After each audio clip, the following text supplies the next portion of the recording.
In this lecture, we will learn about the super method.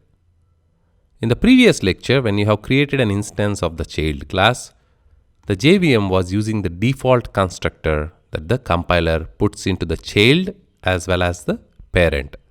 So it first creates an instance of the parent by invoking its default constructor. Then the JVM will create an instance of the child by invoking its default constructor. We don't have any issues at all. But the issues will come in when we start having fields on the parent and child. So if the parent has some properties or fields, let's say int a comma b. Similarly, on the child we have int c comma d. Now to initialize these variables or fields, we need a constructor defined. So let's start with the parent a comma b, int a comma int b. This dot a is equal to a, this dot b is equal to b. Immediately the compiler says, Eclipse helps us out, it says implicit super constructor parent is undefined for the default constructor, must define a explicit constructor. So since the parent has a constructor, the compiler will not generate a default constructor. We'll have to explicitly define a constructor in the child class and call this parent constructor as well. That is where the super method will be handy. Let's define a child constructor, child int c comma int d. This dot c is equal to c, this dot d is equal to d.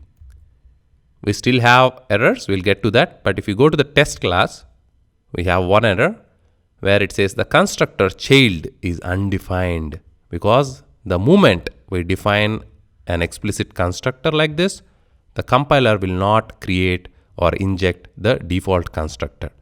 That is the reason we are seeing a compilation issue here. Let's fix that by passing it two values, 10 comma 20. The test class is happy, but the child class is not happy yet. It still doesn't compile. It says implicit super constructor.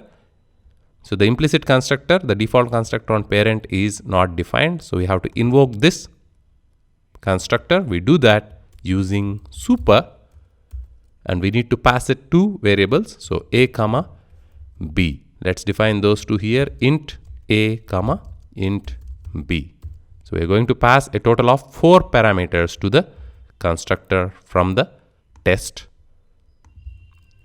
40 comma 50. So the child constructor will receive 4 parameters. We are taking the first 2 parameters and we are invoking the super classes constructor by using the super method. The super method invocation must be the first line in the child class constructor. We can't place it. If we try to move it to the end, it will be a compilation error. Constructor call must be the first statement in the constructor, because the super class instance must be created first and then the child class instance and initialization. Let's run it to see how it works. Before that, let's add a method in the child. Call it display details, void display details. We'll print the values of all the variables. Sysout within double quotes parents a plus super dot a.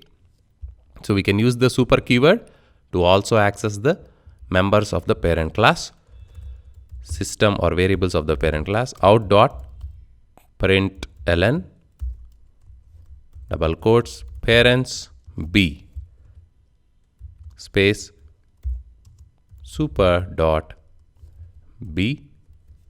Similarly, sysout, let's print the current classes, members, childs, c, you know how to do that, plus this dot c. Copy paste, Control C, Control V. Childs D, this dot d.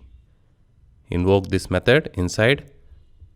Comment this out, c dot f1, we don't need that. And print c dot display details.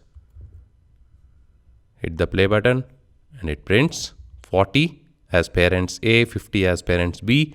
Child's C is being initialized as 10 and child's D as 20. So in this lecture, you have learnt about the super method that can be used to invoke the parent's constructor explicitly. So if we have explicit constructors in the child as well as the parent, we need to explicitly invoke them, and the super must be the first line. The invocation of the super method must be the first line in the child class's constructor.